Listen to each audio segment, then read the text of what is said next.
नमस्कार साथियों, स्वागत है आप सभी का वाईडी एग्रीकल्चर एकेडमी के डिजिटल प्लेटफॉर्म पर। मैं नीलेश पटेल आपका हार्दिक स्वागत करता हूं। जैसा कि पिछली क्लास में कुछ पार्ट जो था 4 से 5 मिनट का, उसमें वॉइस प्रॉब्लम आ गई थी, तो मैंने पढ़ा दिया था उसको। बट आज उसको दोबारा से मैं पढ़ा दूंगा ताकि आपको क्लियर हो जाए उसमें जो कॉन्सेप्ट मैंने बताया था। और वहाँ से क्वेश्चन आता है और अक्सर पेपर में देखने को मिलता है, और हम लोग डेटा के कंट्रोवर्सी में क्वेश्चन गलत करके आ जाते हैं। ठीक है, तो मैं नहीं चाहता कि आपका किसी प्रकार का भी क्वेश्चन गलत हो। ये एग्रोनॉमी का जो आपका सेशन चल रहा है यूट्यूब पर, फ्री ऑफ कॉस्ट है। इसको हर वो बच्चा देख सकता है जो एग्रीकल्चर में अपने भविष्य को बेहतर आंकने के लिए बहुत तत्पर है और अच्छी मेहनत कर रहा है। ठीक है, बहुत से बच्चों की डिमांड थी कि सर टाइम मैनेजमेंट नहीं हो रहा हमारा एग्जाम को लेकर, कैसे हम टाइम मैनेजमेंट करें। तो कल मैंने टाइम मैनेजमेंट पर एक बढ़िया सा मोटिवेटिव वीडियो बना के बच्चों तक पहुंचाया, और बच्चों ने कमेंट के माध्यम से जो सराहना की, लगा कि बच्चों को अच्छा लगा। वो पर्सनल एक्सपीरियंस हमने आपको अपना शेयर किया था, जिससे मुझे लगा कि आप लोग भी अगर उसको अप्लाई करते हो तो कहीं ना कहीं आपको भी उससे फायदा मिलेगा। ठीक है, तो सबसे पहला जो अहम हमारा कार्य है वो फर्स्ट है कि हम मेहनत कितनी सादगी से और कितनी ईमानदारी से कर रहे हैं। कहने का मतलब है, जब हम कमाने की चेष्टा रखें, मतलब कुछ नया करने की जब चेष्टा रखें, तो उस समय हम होते हैं वर्निंग फेज में। वर्निंग का मतलब जो मेरे पास है हम उसको सब जला रहे हैं, और जब जला रहे हैं तो हमारा ग्राफ लाइन जो है स्ट्रेट होनी चाहिए, सीधी। जो जले जलने दो, कोई फर्क नहीं पड़ता, क्योंकि हम हैं वर्निंग फेज में, और आगे आने वाले समय में हम आएंगे अर्निंग फेज में। तब हमारा ग्राफ ऊपर की ओर उछाल मारना चाहिए। तो अभी हम क्या हैं, वर्निंग फेज में। आएंगे हम किस में, अर्निंग फेज में। तो वर्निंग से अर्निंग में जाने के लिए हमें सब कुछ जला देना है अपना जो भी हमारे पास है, क्योंकि तभी हमारी जो अर्निंग होगी वो उसका ग्राफ उछलेगा ऊपर की ओर। नहीं तो जो वर्निंग करने में अगर हम कंजूसी कर गए तो अर्निंग करने में भी ऊपर वाला कंजूसी हमारे साथ बिल्कुल करेगा। कहने का मतलब वर्निंग इस समय क्या हम जलाना है, हमें अपने आत्मबल को साथ करते हुए अपनी मेहनत को जलाना है। अपने कर्तव्य को पूरा करने के लिए हमें पूरी तरीके से उस पर डेडिकेट हो जाना है। हाँ, रिजल्ट की कामना बिल्कुल मत करिए, आप अपने कर्तव्यों पर ध्यान दीजिए, रिजल्ट तो अपने आप आपके पास टकराएगा। ठीक है, चलिए तो शुरुआत करते हैं। हमारा जो प्रीवियस क्लास का जो टॉपिक था वो था फसल सघनता। फसल सघनता क्लास अगर आप लोगों को अच्छी लगे तो इसको अधिक से अधिक मात्रा में शेयर भी करते रहा करिए, ताकि कुछ बच्चे ऐसे हैं जैसे जब कॉल या मैसेज आता है उनका तो उनको लगता है कि सर हमको पता ही नहीं था सर आपका इंस्टीट्यूट। ठीक है, तो ऐसा ना हो भविष्य में कि कोई बच्चा अछूता रह जाए हमसे। ठीक है, तो फसल सघनता या फसल गहनता, इसको अंग्रेजी में हम क्या बोलेंगे, क्रॉपिंग इंटेंसिटी। क्या बोलेंगे, क्रॉपिंग इंटेंसिटी।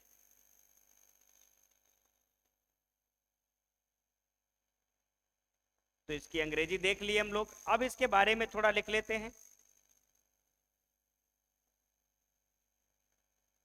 क्या लिखते हैं क्रॉपिंग इंटेंसिटी के बारे में, दिख रहा है ना।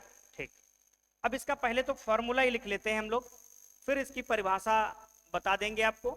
क्रॉपिंग इंटेंसिटी परसेंटेज बराबर, यहां पर थोड़ा ध्यान देना, एग्जामिनर कई बार यहां पर परसेंटेज के रूप में क्वेश्चन नहीं पूछता है, मतलब ऑप्शन जो होंगे वो परसेंटेज लगा के नहीं दिया होगा। अगर इधर परसेंटेज नहीं दिया होगा तो इधर 100 से मल्टीप्लाई नहीं करेंगे, इस बात का ध्यान रखना।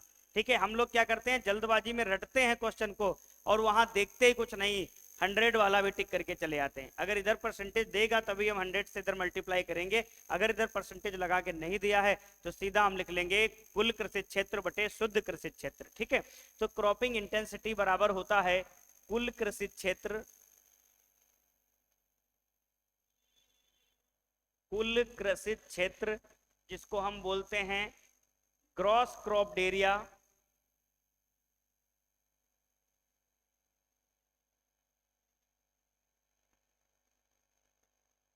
ग्रॉस क्रॉप एरिया अपॉन शुद्ध कृषि क्षेत्र, शुद्ध कृषित क्षेत्र अपॉन नेट क्रॉप्ड एरिया। क्या होगा? Net cropped area. नेट का मतलब होता है, अभी हम बता रहे हैं आपको, जैसे आपके शादी ब्याह वाले आए तो आप उनको जमीन कितनी बता देते हो? 50 बीघे जमीन हमारे पास है, और आपके पास खेती करने योग्य कितनी रहती है? 30-35 बीघे। 15 बीघे क्या होती है? कहीं बाग लगा हुआ है या कहीं ऐसे जमीन है तालाब के किनारे, नदी के किनारे, जिसपे खेती नहीं कर सकते। यहाँ पर ऐसा मतलब नहीं है। यहाँ पर होता है कुल कृषित क्षेत्र, मतलब रबी, खरीफ, जायद तीनों ऋतुओं में उपयोग किया गया जो क्षेत्र होता है उसको हम कुल कृषि क्षेत्र कहते हैं। और शुद्ध कृषि क्षेत्र जो हमारा नेट एग्रीकल्चर एरिया होता है, इसका 100 से मल्टीप्लाई कर देंगे तो क्रॉपिंग इंटेंसिटी का परसेंटेज निकल कर आ जाएगा।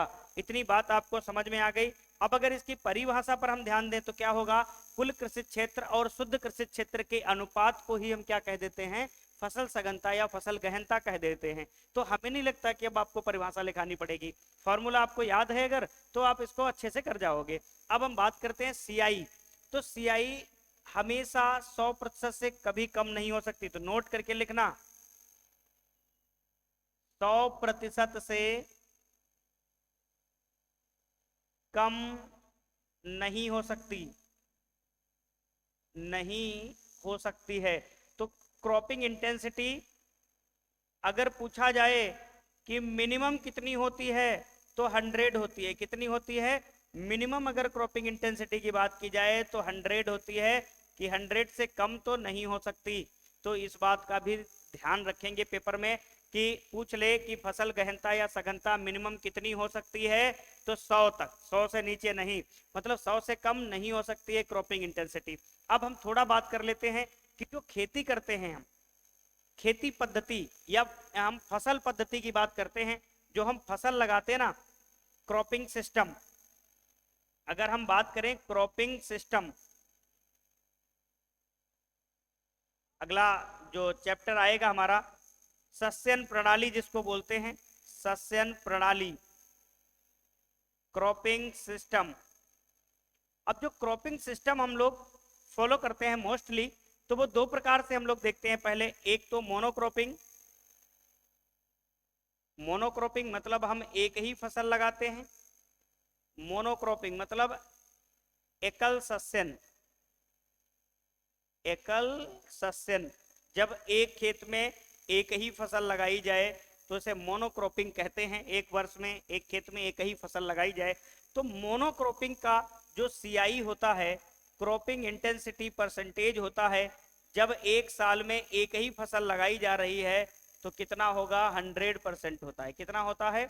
100% होता है। तो ये भी पूछा जा सकता है कि मोनोक्रॉपिंग की फसल सघनता कितनी होती है? 100% होती है। कितनी होती है? 100% होती है। आप ध्यान रखना, क्योंकि एक पूरे साल में एक ही बार फसल उपयोग की जा रही है, तो जितना ही कुल कृषि क्षेत्रफल होगा उतना ही शुद्ध कृषि क्षेत्रफल होगा, तो ये 100% ही रहेगा। समझ में आ गया कि नहीं आ गया?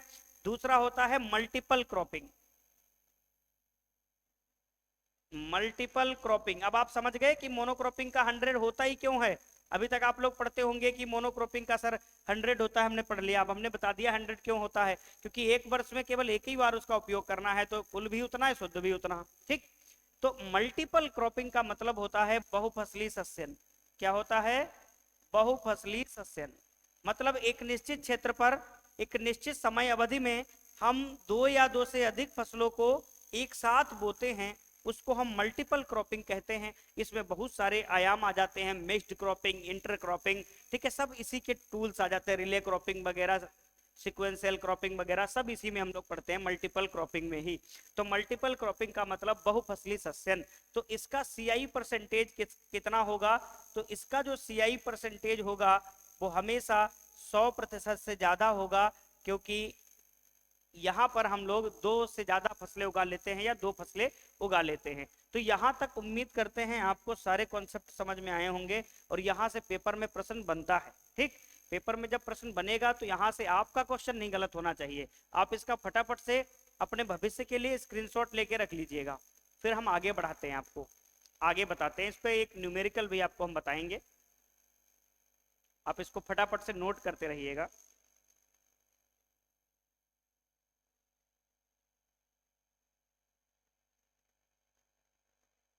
चलिए आगे हम बात करते हैं कि सीआई परसेंटेज भी बहुत बार पूछा जाता है, क्रॉपिंग इंटेंसिटी।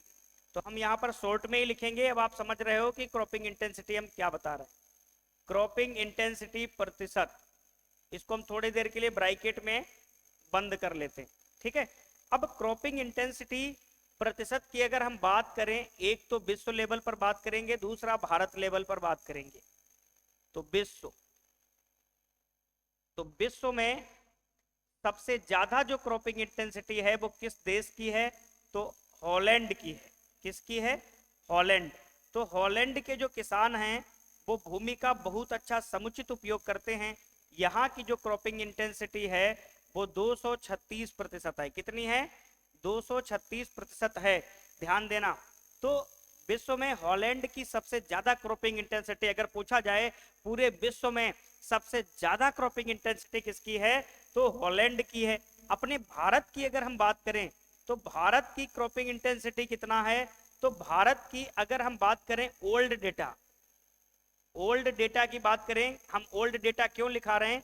क्योंकि कई बार यही ऑप्शन मिलता है आपको 136.8%, क्योंकि अपडेट नहीं होता है कभी कभी कुछ पेपर में, ऑप्शन ही नहीं होता है न्यू डेटा का, तो यही वाला सही माना जाता है।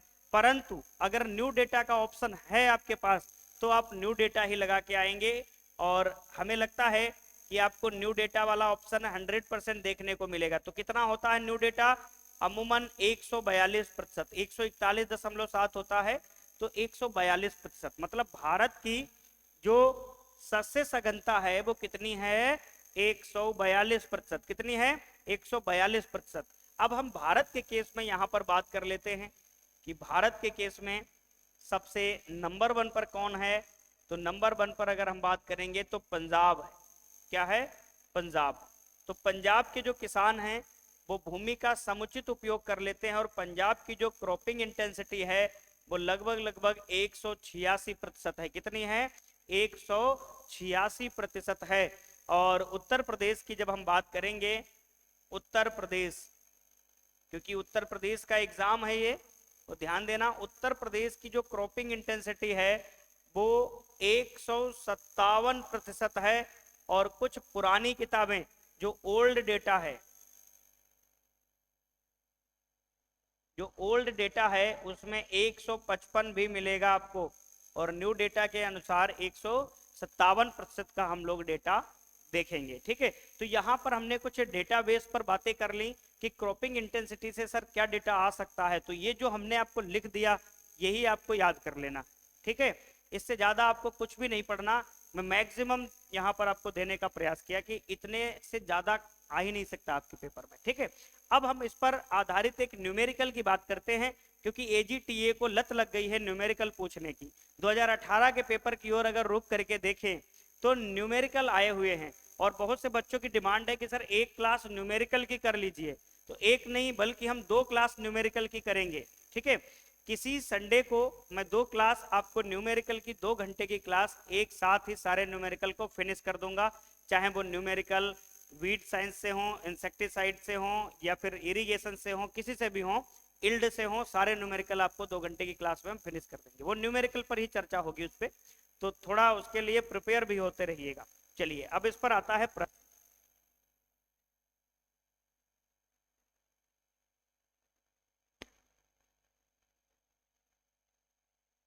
तो प्रश्न की लैंग्वेज भी लिखते हम लोग चलेंगे। लिखिएगा, एक एक रामेश्वर नाम के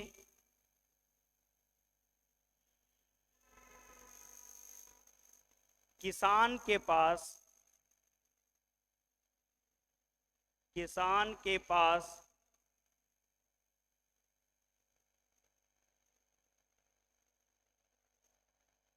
कुल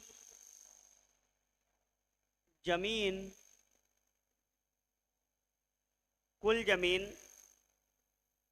20 हेक्टेयर है।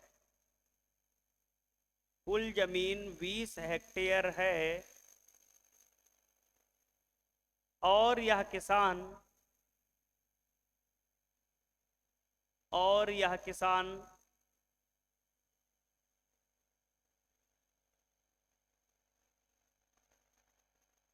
अपनी जमीन पर खरीफ ऋतु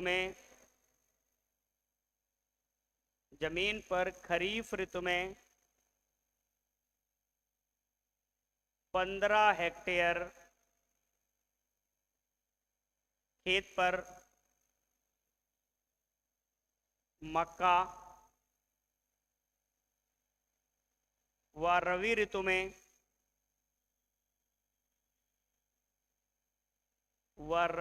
में 10 हेक्टेयर खेत पर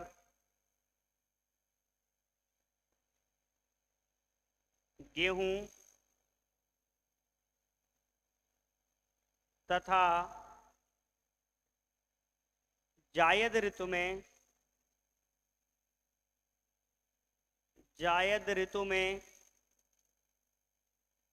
ठीक है, तथा जायद ऋतु में 5 हेक्टेयर जमीन पर खीरा लगाता है। खीरा लगाता है तो बताइए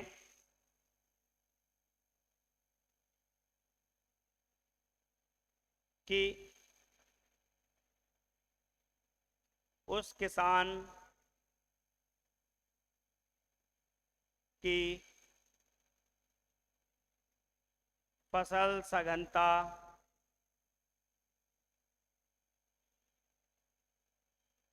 प्रतिशत,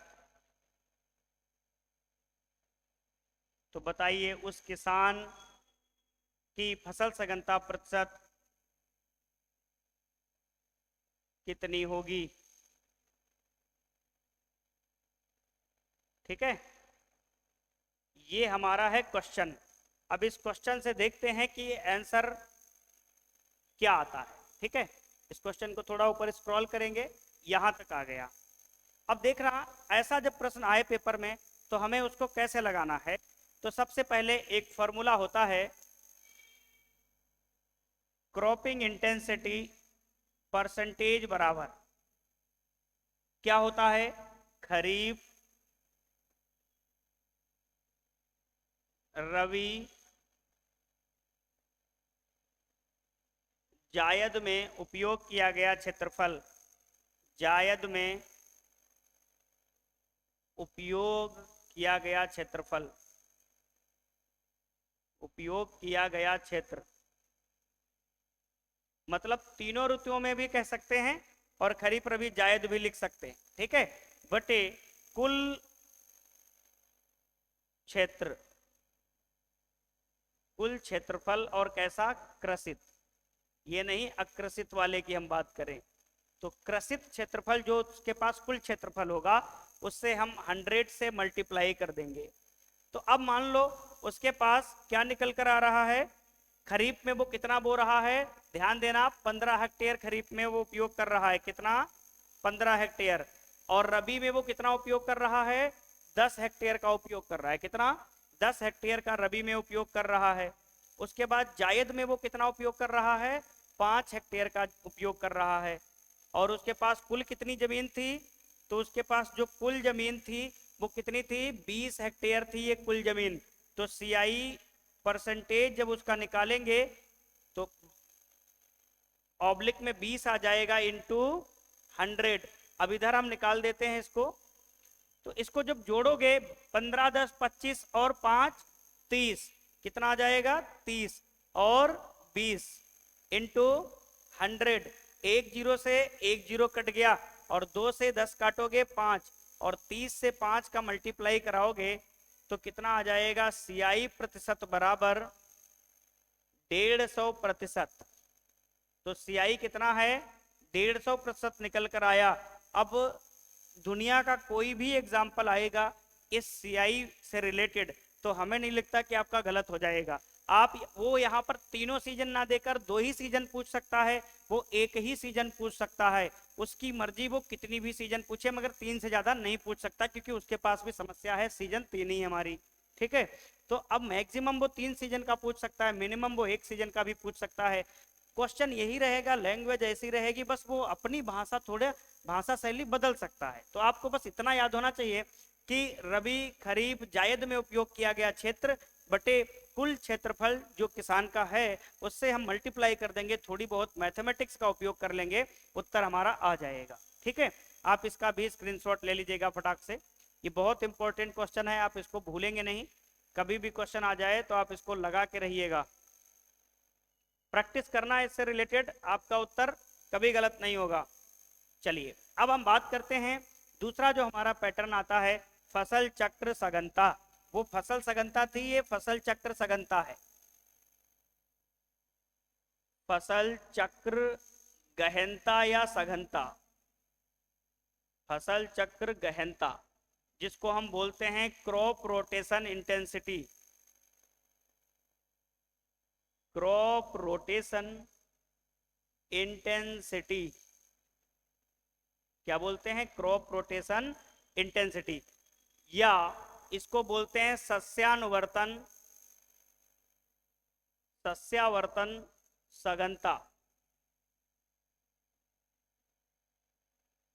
मतलब रोटेशनल इंटेंसिटी, इसको क्या बोलते हैं? Rotational intensity. रोटेशनल इंटेंसिटी, तो कहीं कहीं पर इसको ध्यान देना, इसको CRI के रूप में भी पूछता है और कहीं कहीं इसको RI के रूप में भी पूछ लेता है। और बच्चे सोचते हैं कि सर अलग हैं क्या ये दोनों? दोनों एक ही हैं, इन दोनों को एक ही मानते हैं हम लोग। ध्यान देना इस बात को, गलत करके मत आ जाना, कहीं RI पूछ ले तो आप घबरा जाना कि RI क्या है। तो यही चीज है, ठीक है, चाहे इसको RI कहें चाहे इसको CRI कहें। CRI हम लोग ज्यादातर इसलिए नहीं प्रयोग करते क्योंकि CRI गेहूं में हम लोग प्रयोग कर लेते हैं। किसमें? गेहूं में, क्राउन रूट इनिशिएशन। ठीक है, एक CRI पंप भी आता है। तो यहाँ पर क्रॉप रोटेशन इंटेंसिटी या RI या रोटेशनल इंटेंसिटी, बात एक ही है, दोनों को हम एक ही बोलते हैं। तो इसका फॉर्मूला देखते हैं, CRI या RI प्रतिशत बराबर, इसका ये फॉर्मूला होगा। तो क्या होगा इसका फॉर्मूला, देखते हैं जरा। फसल चक्र में ली गई फसलों की संख्या, फसल चक्र में ली गई फसलों की संख्या, ली गई फसलों की संख्या और फसलों द्वारा लिया गया समय, time taken by crop, number of crops in crop rotation upon time taken by crops, फसलों द्वारा लिया गया समय।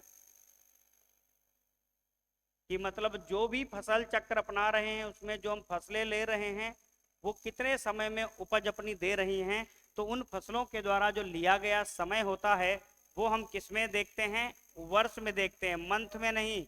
ये समय हमेशा वर्ष में होगा और पूर्ण वर्ष में होगा, अभी हम आपको बताएंगे। और इधर 100 होगा, तब ये जाके फॉर्मूला कंप्लीट होता है। अब इसका कुछ रूल्स होते हैं, इसके कुछ रूल्स होते हैं, तो ये भी लिख लो कि RI प्रतिशत ज्ञात करना, इसको तो बहुत इंपॉर्टेंट है ये।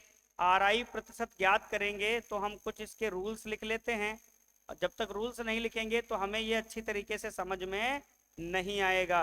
तो ये थोड़ा 3 इसके रूल्स हैं वो जान लेते हैं, तब हमें कठिनाई नहीं होगी। तो क्या 3 रूल्स जानते हैं? सबसे पहले, प्रति भूमि को नहीं जोड़ते हैं, प्रति भूमि को नहीं जोड़ते हैं, नहीं जोड़ते हैं। जब भी हम RI निकालेंगे तो प्रति भूमि को नहीं जोड़ेंगे, पहला कॉन्सेप्ट। दूसरा, हरी खाद की फसल को नहीं जोड़ते हैं, हरी खाद की फसल को नहीं जोड़ते हैं। दूसरा निकल कर आया कि हरी खाद की फसल को नहीं जोड़ते हैं। ये दूसरा पॉइंट हमारे सामने निकल कर आया कि फसल चक्र सघनता या रोटेशनल इंटेंसिटी ज्ञात करते समय हम हरी खाद की जो फसल आएगी हमारे फसल चक्र में, हमने लिखाया था ना कि भारत में सामान्यतः या साधारणतया कौन से फसल चक्र अपनाए जा रहे हैं, प्रतिभूमि वाला भी हरी खाद वाला भी। तो ना प्रतिभूमि को हम जोड़ेंगे ना ही हरी खाद की फसल को हम जोड़ेंगे। तीसरा, फसलों द्वारा लिए गए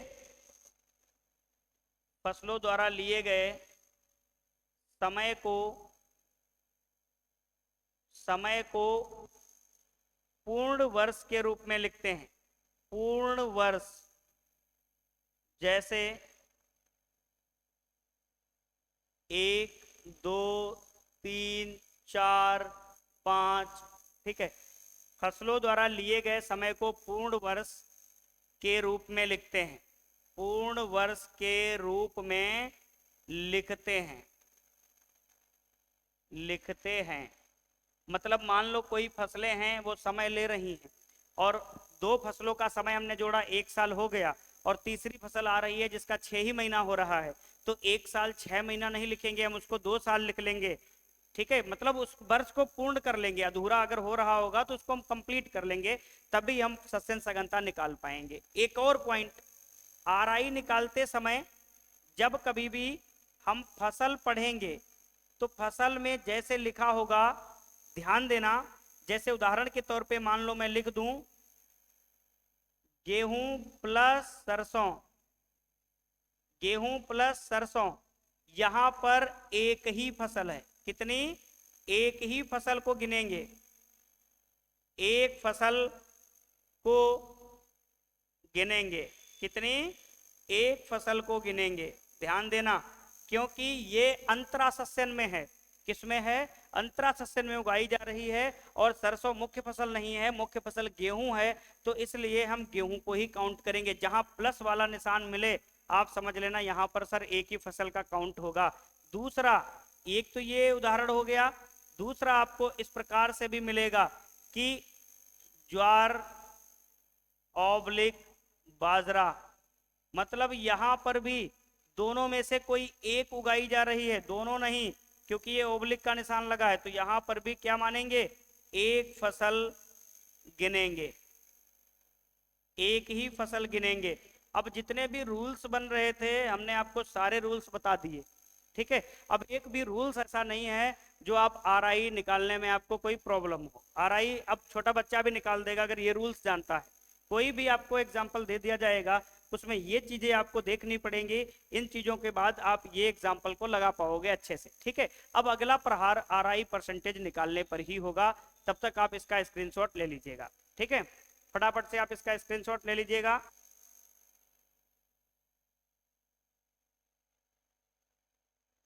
और सारे एग्जाम्पल अभी एक एक करके हम लोग कंप्लीट कर लेते हैं।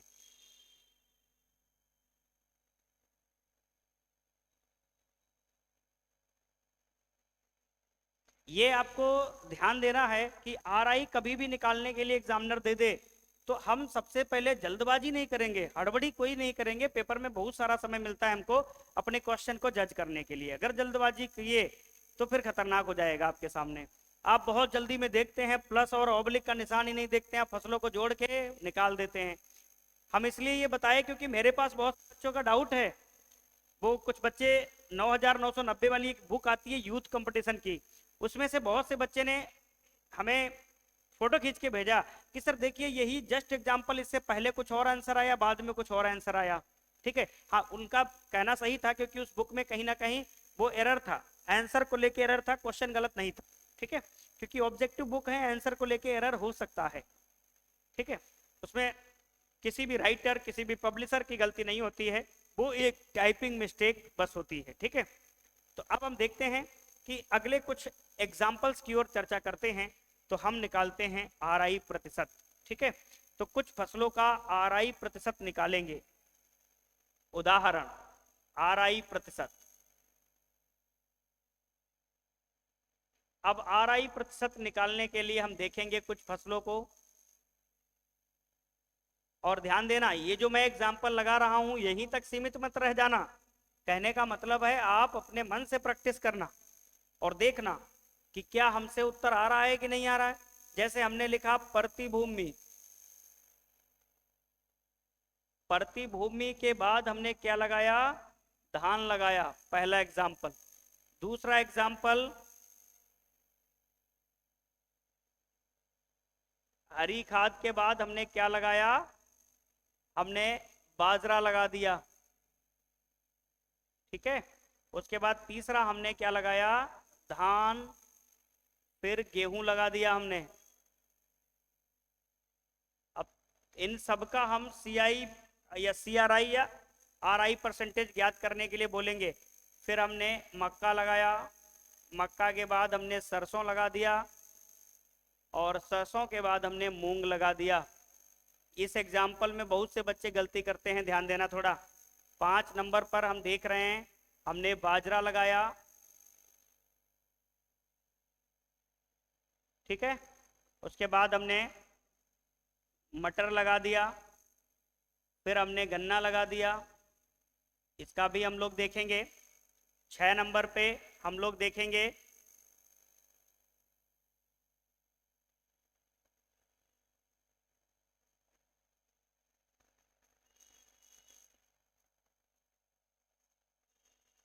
ये कुछ फसलें,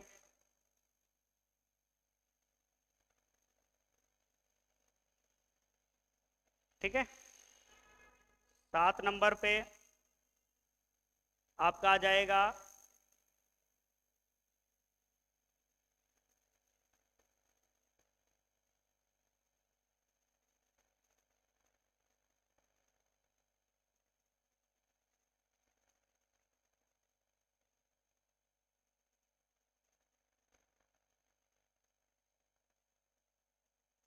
ये कुछ हमने 7 एग्जाम्पल आपको दे दिए, इससे ज्यादा आपका कभी नहीं आएगा। मैं सब इसी में कंप्लीट कर दूंगा 7 ही एग्जाम्पल में। अब एग्जाम्पल दुनिया के कोई भी हो सकते हैं, कुछ भी हो सकते हैं, आपको बस रूल्स इसका आना चाहिए। बस ये रूल्स आपको याद हो जाए, आप इसका फटाफट से आंसर करते जाओगे। अब जैसे हमने देखा कि प्रतिभूमि, उसके बाद हमने धान की फसल लगा दी, तो अब हम देखेंगे कि फसल चक्र में फसलों की संख्या कितनी है। तो फसलों की संख्या यहाँ पर मात्र 1 है, प्रतिभूमि को तो हम इंक्लूड नहीं करेंगे। तो अगर हम आरआई प्रतिशत यहाँ पर निकालें तो फसल चक्र में फसलों की संख्या कितनी है, 1, और फसलों द्वारा लिया गया समय धान ही है अकेले, 6 महीने में हो जाती है, परंतु हम आधा नहीं लिखेंगे तो पूर्ण लिखेंगे और 100 से गुणा करा देंगे इसकी। तो यहाँ पर हमें आरआई प्रतिशत कितना मिला, 100% मिला। ध्यान देना क्या मिला, 100%। ये फसल चक्र कितने वर्ष का है, अगर देखा जाए तो ये फसल चक्र 1 वर्ष का है और एक ही फसल है इसमें। कितना, 1 वर्ष का है और एक ही फसल है। दूसरा, हरी खाद की फसल बाजरा, यहाँ पर आरआई प्रतिशत अगर हम देखेंगे तो हमने भी बताया था आपको कि हरी खाद की फसल को हम इंक्लूड नहीं करेंगे। तो यहाँ पर भी फसल कितनी है, 1, और कितना समय ले रही है बाजरा, 4-5 महीने का समय ले रही है, परंतु फिर भी हम 1 साल इसको जोड़ेंगे, ठीक है, और इंटू 100। तो यहाँ पर भी आरआई प्रतिशत कितना निकल कर आया, 100 निकल कर आया। तो कहने का मतलब जब हरी खाद और प्रतिभूमि के साथ एक ही फसल ली जाए तो वो 1 वर्ष का होगा और उसकी आरआई परसेंटेज हमेशा 100 होगी। अब ये धान गेहूं इंडिया के अंदर सबसे ज्यादा अपनाया जाने वाला क्रॉपिंग सिस्टम, ठीक है। क्यों, क्योंकि धान पूरे भारत में लगभग 43.8 मिलियन हेक्टेयर पर उगाया जाता है और गेहूं 30.12 मिलियन हेक्टेयर पर उगाया जाता है। अगर हम बात करेंगे तो ये 73 मिलियन हेक्टेयर के आसपास 2 ही फसलें उगाई जा रही हैं, ठीक है, सबसे ज्यादा इन्हीं का एरिया है। अब इनमें देखेंगे आरआई प्रतिशत जब निकालेंगे इनका तो हम देखेंगे फसल चक्र में कितनी फसलें हैं, 1 और 1 2, फसलों की संख्या 2, समय कितना ले रही हैं, 6 महीना ये 6 महीना ये, कितना, 1 साल। तो समय 1 साल इंटू 100। तो इसका जो सीआरआई प्रतिशत कितना आएगा, 200% आएगा। कितना, 200%। याद रखना फसल चक्र 1 वर्ष का है परंतु फसलें 2 ली जा रही हैं, तो इसका सीआरआई परसेंटेज कितना होगा, 200। अब यहां पर बच्चे गलत करते हैं, यहां पर क्या करते हैं, 1 2 3। तो आरआई प्रतिशत बराबर कितना होता है, फसलों की संख्या 3 इंटू 100, ये तो 100 रहेगा ही रहेगा। अब यहां देखना, यहां पर वो समय कितना लेते हैं, 1 वर्ष इसका मान लेते हैं 6 महीने, और 6 महीना इसका आता है तो 1 इसका भी मान लेते हैं, 2 कर लेते हैं। परंतु नहीं, ये खरीफ की है, ये खरीफ की है, ये रबी की है, और ये जायद की है, मतलब ये तीनों एक ही साल में उगाई जा रही हैं, तो एक हो जाएगा। तो इसका CRI प्रतिशत कितना हो जाएगा? 300%। थोड़ा ये भी ध्यान देना ऋतुओं का, अगर आप ऋतुओं का ध्यान नहीं दोगे तो ये भी क्वेश्चन गलत करके आओगे। तो दूसरा पॉइंट हमारा ये आया, यहाँ पे बच्चे ज्यादा फिसलेंगे। तीसरा, अब देखिए ओब्लिक का निशान लगा हुआ है, तो इन दोनों में फसलों की संख्या हम एक ही जोड़ेंगे। दूसरी फसल मटर, तीसरी गन्ना। तो यहाँ पर RI प्रतिशत की अगर हम बात करें तो फसलों की संख्या कितनी हो गई? एक इधर 2, एक इधर 3, तो फसलों की संख्या हुई 3। समय कितना हुआ? इनमें से 6 महीने, 6 महीने इसके 1 साल मान लो, और 1 साल की गन्ना, तो 2 साल हो गए इंटू 100। जब इसका आप मल्टीप्लाई वगैरह करोगे तो 3 और 50 का जब मल्टीप्लाई करोगे तो कितना आएगा? 150%। तो ये फसल चक्र 2 वर्ष का है और इसमें फसलें कितनी हैं? 3। अगला देखते हैं, मक्का प्लस उड़द, ये प्लस लगा हुआ है, इसमें भी एक ही फसल काउंट करेंगे। क्यों? क्योंकि ये इंटरक्रॉप में लगाया गया है। तो एक फसल ये, दूसरी फसल ये, 2, तीसरी गन्ना और चौथी इसी की पेड़ी। तो फसलें कितनी हो गई? 4। ठीक है, कितनी हो गई? 4। अब बात आती है पेड़ी क्या होती है। पहली वर्ष फसल काटने के बाद उसकी डंठल से उत्पन्न पौधा जो उपज दे उसको हम क्या कहते हैं? पेड़ी, रेटोनिंग। तो यहाँ पर 1 फसल, 2 फसल, 3 फसल, 4 फसल, तो फसलों की संख्या 4। समय कितना लेंगी? 6 महीने ये, 6 महीने ये, 1 वर्ष हो गया, 1 वर्ष ये, 2 वर्ष हो गया, 1 वर्ष ये, 3 वर्ष हो गया। तो वर्ष कितने? 3 इंटू 100। 3 को 4 से काटोगे तो 1.33 आएगा, और उसको 100 से गुणा करा दोगे तो 133% आ जाएगा। कितना? 133% आ जाएगा। ठीक है, तो आपका 133% जहां कहीं भी आ जाए आप समझ लेना कि ये 3 वर्ष का फसल चक्र है और इसमें फसलों की संख्या 4 होगी। तो यहां तक हमने समझा। उसके बाद अगला देखते हैं, एक फसल ये और यहां पर इंटरक्रॉप में उगाई गई है ये, तो दूसरी फसल ये, तीसरी फसल गन्ना और चौथी फसल कपास या जूट में से कोई एक, क्योंकि ये कपास उगाया जा रहा है या फिर जूट, ऑब्लिक लगा हुआ है, मैंने पहले ही बता रखा है सारी चीजें। तो फसलों की संख्या 1, 2, 3, 4, तो RI प्रतिशत बराबर फसलों की संख्या 4 और इनके द्वारा लिया गया समय कितना होगा? 6 महीना ये, 6 महीना ये, कितना? 1 साल, 1 साल ये, 2 साल और 1 साल ये, है तो 6 ही महीना, परंतु 1 साल जोड़ेंगे तो कितना आ जाएगा? 3। वही पुरानी कहानी आ गई। तो यहां पर भी कितना आ जाएगा? 133%। कितना आ जाएगा? 133%। इसको भी आप लोग लिख लीजिएगा। समझ में ना आए तो कमेंट में जरूर बताना मुझे।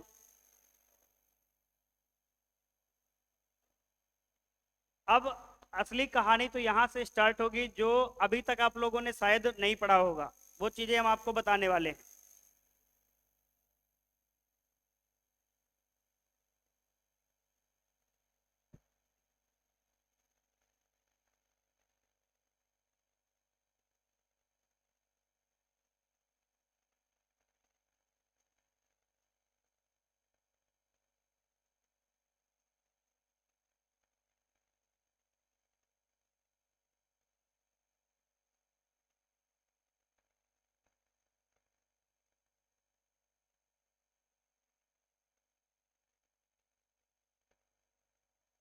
अब हम लोग देखेंगे कुछ अलग सा स्पेशल, कुछ चीजें देखेंगे RI प्रतिशत से, रोटेशनल इंटेंसिटी से कुछ अलग चीजों पर चर्चा करेंगे।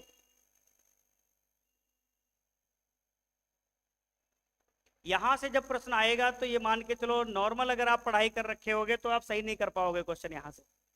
और AGTA का पेपर है, कहीं से भी आ सकता है, क्योंकि आजकल जो बड़े बड़े इंस्टीट्यूट होते हैं उनका जो ST होता है ना, वो कंपनी से जनरेट किया जाता है। जो बड़ी बड़ी कंपनियां होती हैं, एजेंसी, वहां से वो क्वेश्चन बनवाते हैं ST, और वो पता नहीं कहाँ से उठाते हैं क्वेश्चन, और वही एग्जाम में आपको देखने को मिलते हैं। तो आज 3 साल पहले से जो एग्जाम होते थे उनका लेवल अलग रहता था। आज के एग्जाम का लेवल ही नहीं पता चलता, कि अगर आप SSC का पेपर दोगे तो उसमें ऐसे कुछ क्वेश्चन होंगे जो IAS में भी नहीं आ रहे होंगे। ठीक है, ऐसे भी प्रश्न देखने को आपको मिल रहे हैं, उसका रीजन यही है। तो RI परसेंटेज से अगर हम बात करें कि किसी भी फसल चक्र का RI प्रतिशत 100% है, कितना है? 100% है। तो ये मान के चलो, ये फसल चक्र कितने वर्ष का हो सकता है? या तो 1 वर्ष का हो सकता है या 2 वर्ष का। 1 बरस का भी हो सकता है और 2 बरस का भी हो सकता है। 1 बरस का कैसे होगा? जैसे मान लो 2 ही फसलें हमने लगा ली, धान और गेहूं। अब फसलों की संख्या 2 हो गई, और सॉरी ये 2 लिख दिया हमने। 1 बरस का कैसे होगा? जैसे हरी खाद हमने लिख ली और इसके बाद हमने लगा दिया धान। ठीक है। अब 2 बरस का कैसे हो सकता है? जैसे हम मानते हैं कि एक तो ले लिया गन्ना, ठीक है, और दूसरा ले लिया पेड़ी। तो 2 बरस का 100% में कैसे आएगा? एक तो हम मान लेते हैं कि गन्ना ले लिया, ये 1 वर्ष का हो गया, और दूसरा हम ले लेते हैं, या धान के बाद गन्ना ले लेते हैं, धान के बाद गन्ना। तो यहां पर फसलों की संख्या भी 2 है और वर्ष भी 2 है, तो कितना आ जाएगा? 100% आ जाएगा। यहां तक बात समझ में आ गई। एक आता है 125% का। तो 125% को हम थोड़ी देर के लिए क्या लिख सकते हैं? 125/100 लिख सकते हैं कि नहीं? फसल चक्र निकाल रहे हैं। अब इसको 1.25 भी लिख सकते हैं। फिर इसको हम इस प्रकार भी लिख सकते हैं 1 + 0.25। उसके बाद इसको हम इस प्रकार भी लिख सकते हैं 1 + 1/4। ठीक है। 0.25 को अगर हम लिखना चाहें तो इस प्रकार लिख सकते हैं 1/4। दशमलव हटाएंगे 2 जीरो आ जाएंगे, 25 और 25 चक्कू 100। इस प्रकार से लिख सकते हैं। अब हम इसको क्या कर सकते हैं? 4 को 1 से गुणा कराएंगे +1, तो 4 × 4 = 5/4 लिख सकते हैं कि नहीं? ठीक है। अब ये जो फसल चक्र है, ये इसमें फसलें होंगी 5 फसलें होंगी और वर्ष होंगे 4। तो अगर कभी क्वेश्चन ऐसा पूछ ले कि किसी भी रोटेशनल इंटेंसिटी का 125% रोटेशनल इंटेंसिटी आ रही है, तो वो फसल चक्र कितने वर्ष का होगा? वो 4 वर्ष का होगा, और उसमें फसलें कितनी होंगी? 5। ठीक है। यहां तक बात समझ में आ गई। दूसरा हम लोग लिखते हैं 133% का। इसमें भी वही कहानी, आप 133 के अपान में 100 लिखोगे, 1.33 आ जाएगा। आप इसको लिख सकते हो 1 + 0.33। उसके बाद आप यहां लिख सकते हो 1 + 1/3 लिख सकते हो कि नहीं? ठीक है। अब आप इसको लिख सकते हो 3 × 3 = 4/3। 4/3 मतलब ये फसल चक्र कितने वर्ष का होगा? 3 वर्ष का। फसलें कितनी होंगी? 4। तो 133 कहीं भी परसेंटेज दिया है तो ध्यान देना, फसलों की संख्या 4 होंगी और वर्ष 3 होंगे। विश्वास ना हो तो ये देख लीजिएगा प्रीवियस स्लाइड में, 4 फसलें 3 वर्ष, और कितना था? 133। ठीक है। तो ये हमेशा ऐसे रहेगा। उसके बाद हम बात करते हैं 150% का। 150% का बात करेंगे तो 150 को हम 150/100 में लिखेंगे। फिर बाद में इसको लिख सकते हैं 1.50। उसके बाद इसको भी लिख सकते हैं 1 + 0.5। उसके बाद इसको क्या लिख सकते हैं? 1 + 1/2। 2 1 = 2 1 3/2। मतलब इसमें फसलें कितनी होंगी? 3। और ये वर्ष कितने का होगा? 2 वर्ष का फसल चक्र होगा। जहां कहीं भी 150% आ जाए, आप समझ लेना कि ये फसल चक्र 2 वर्ष का है और फसलों की संख्या 3 होगी इसमें। उसके बाद 150 के बाद आता है 1.167 या 1.66 का आता है। तो ये कैसे आता है? तो 167/100, इसको आप लिखोगे तो 1.67 आ जाएगा। अब आप इसको भी लिखोगे तो 1.1 + 0.67। अब इसको लिखना तो ये लिख सकते हैं 67 को कितना लिख सकते हैं? मैथमेटिक्स का अगर रूल लिखोगे तो कितना लिख सकते हैं 67 को? 1/2, 1/3 या 1/4? भाई 6 7 अगर लिखा हुआ है तो कितना लिख सकते हैं? 1/2 लिख सकते हैं कि नहीं? नहीं लिख सकते? नहीं आ रहा? नहीं आ रहा? सच में नहीं आ रहा? नहीं आता? अरे 100/6 7 लिख दीजिए। 30 3 99, 30 दूनी 3/2 लिख सकते हैं कि नहीं लिख सकते? इसमें क्या था? 3/2। अब 2 1 कम 2 और 3 5/2। तो यहाँ पर वर्ष कितना होगा 2, फसलें कितनी होंगी 5। तो ये ध्यान देना, जहां पर 166% या 167% का फसल चक्र दिया हो वहां पर फसलें 5 होंगी और वर्ष कितना होगा 2 वर्ष का होगा। ठीक है, इसके बाद ऐसे ही चाहे जो पूछे 250 का पूछे, 275 का पूछे, फिर 325 का पूछे, 350 का पूछे, सब ऐसे ही लगेगा। ये कहीं पढ़ाया नहीं जाता आपको, बस मैं आपको इसलिए बता दिया कि कभी भी क्वेश्चन आ जाए आपका कि परसेंटेज में दे दे। अभी तक तो आप जानते थे फसलें दे रखी होती थी, उसमें से हम लोग काट पीट के निकाल लेते थे ये इतने परसेंट का है। अगर उल्टा कर दे, रिवर्स गियर डाल दे, वो परसेंटेज ही दे दे आपको और पूछ ले कि ये फसल चक्र कितने वर्ष का है, तो कैसे निकालोगे। तो ये यहाँ पर पूरा मैथमेटिक्स है। ठीक है, पूरा मैथ के सारे रूल्स लगेंगे, आप यहाँ पर इसको निकाल पाओगे। तो आप इसका भी स्क्रीनशॉट ले लीजिएगा।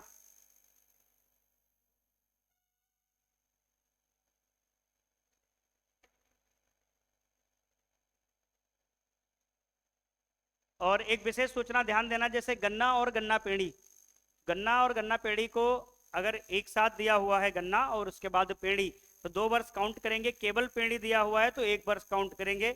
अगर केवल गन्ना दिया हो तो 1 वर्ष। ठीक है, केवल गन्ना को 1 वर्ष, केवल पेड़ी को 1 वर्ष, और गन्ना पेड़ी साथ साथ में दिया हो तो 1 1 दोनों का काउंट करके 2 वर्ष। बाकी सारी फसलें 6 महीने काउंट करेंगे। अब उम्मीद करते हैं कि सारी ये चीजें आपको आ रही होंगी। कल से अपने पढ़ेंगे खेती, और पहला खेती आएगा गेहूं का खेती। ठीक है, उसके बाद हम सारी चीजें आपको बताएंगे, बीड क्या होते हैं, खरपतवार उर्वरक क्या होते हैं, सिंचाई, पोषक तत्व, खाद, जैव उर्वरक, सारी चीजें धीरे धीरे से हम आपको सिखाते रहेंगे। जैसे जैसे क्रॉप में आती रहेंगी चीजें उनको बताते रहेंगे। ठीक है, तो आज के लिए इतना ही, कल फिर बात करते हैं गेहूं की खेती पर।